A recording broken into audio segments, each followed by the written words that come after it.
Hello friends, welcome back to వంటల వసంతం. ఈరోజు మన వంటల వసంతంలో తెలుసుకుందాం బాలామృతంతో కేక్ ఎలా తయారు చేయాలో. బాలామృతం నార్మల్గా పిల్లలని తినమంటే తినడానికి ఇష్టపడరు. ఇలా కేక్ చేసి తినిపిస్తే చాలా ఇష్టంగా తింటారు, మళ్ళీ మళ్ళీ కావాలి అని అడుగుతారు. బాలామృతం తింటే పిల్లలకి చాలా శక్తి వస్తుంది, అలాగే హైట్ పెరుగుతారు, వెయిట్ కూడా పెరుగుతారు.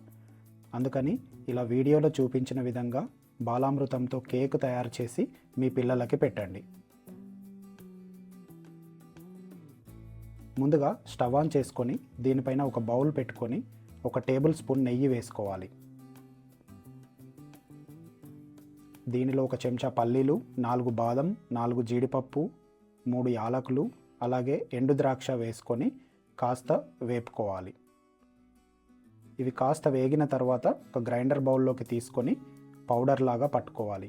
ఇప్పుడు మరొక బౌల్ తీసుకొని దీనిలో 4 కప్స్ బాలామృతంని తీసుకోవాలి. దీనిలో మనము ముందుగా గ్రైండర్ చేసి పట్టుకున్న మిశ్రమాన్ని దీనిలో వేసుకోవాలి.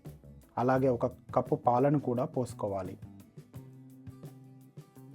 అలాగే దీనిలో ఒక 7 నుంచి 8 చెంచాల నెయ్యిని వేసుకోవాలి. నెయ్యి ఎంత ఎక్కువ వేసుకుంటే అంత బాగుంటుంది.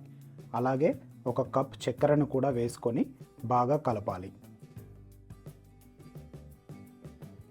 ఇలా మెల్లిమెల్లిగా కలపాలి. కాస్త వాటర్ అవసరమైతే కాస్త వాటర్ వేసుకొని ఇలా చూపించిన విధంగా కలుపుకొని పక్కన పెట్టుకోవాలి. ఇప్పుడు మరొక బౌల్ తీసుకొని దానిలో కాస్త నెయ్యి వేసి ఆ బౌల్ అంతటా స్ప్రెడ్ చేయాలి.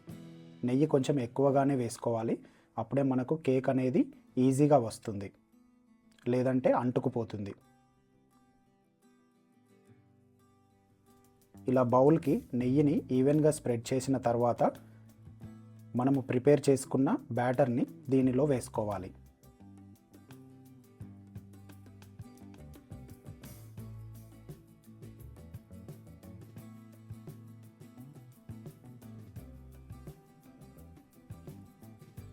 ఇలా ఈ పిండిని బౌల్లో వేసుకున్న తర్వాత స్టవ్ ఆన్ చేసుకొని ఒక కుక్కర్ని లేదా మందపాటి పాత్రని పెట్టుకోవాలి. దీనిలో అడుగులో ఒక ప్లేట్ పెట్టుకోవాలి. అప్పుడే అడుగు మాడిపోకుండా ఉంటుంది. ఒక ప్లేట్ పెట్టుకున్న తర్వాత ఆ ప్లేట్ పైన మనము పిండి వేసుకున్న బౌల్ని పెట్టుకొని కుక్కర్ మూతకి ఉన్న రబ్బర్ని తీసేసి కుక్కర్ మూతని పెట్టుకోవాలి. ఇప్పుడు దీనిని ఒక 10 నుంచి 15 నిమిషాలు బాగా ఉడికిస్తే మనకు కావలసిన బాలామృతం కేక్ అనేది రెడీ అయిపోతుంది. ఇలా మూత తీసిన తర్వాత ఒకసారి ఇలా చాకుతో లోపలికి పొడిచి చూసుకోవాలి కేక్ ఉడికిందా లేదా అని. చూడండి, మనకైతే కేక్ చాలా బాగా ఉడికింది. ఇప్పుడు దీనిని తీసుకొని పక్కన ప్లేట్లో వేసుకోవాలి. ఇలా స్లోగా చల్లారిన తర్వాత బౌల్ని బోర్లేస్తే అప్పుడు కేక్ అనేది ఈజీగా బయటకు వస్తుంది. చూడండి, చాలా క్రిస్పీగా చాలా బాగా వచ్చింది. ఈ కేక్ పిల్లలు చాలా ఇష్టంగా తింటారు. మీరు కూడా ఒకసారి ట్రై చేసి ఎలా ఉందో కామెంట్లో చెప్పండి. వీడియోను చూసి వెంటనే పక్కకు వెళ్ళిపోకుండా లైక్ చేసి షేర్ చేయండి. అలాగే ఇప్పటి వరకు మన ఛానల్ని సబ్స్క్రైబ్ చేసుకొని ఉండకపోతే సబ్స్క్రైబ్ చేసి పక్కనున్న బెల్ బటన్ని ప్రెస్ చేయండి. మీ ఎంకరేజ్మెంట్తో ఇంకా ఇలాంటి మంచి మంచి వీడియోలు మన వంటల వసంతంలో చాలా రాబోతున్నాయి. మరొక ఇంట్రెస్టింగ్ వంటతో మళ్ళీ మన వంటల వసంతంలో కలుద్దాం. అంతవరకు టేక్ కేర్, బాయ్ బాయ్.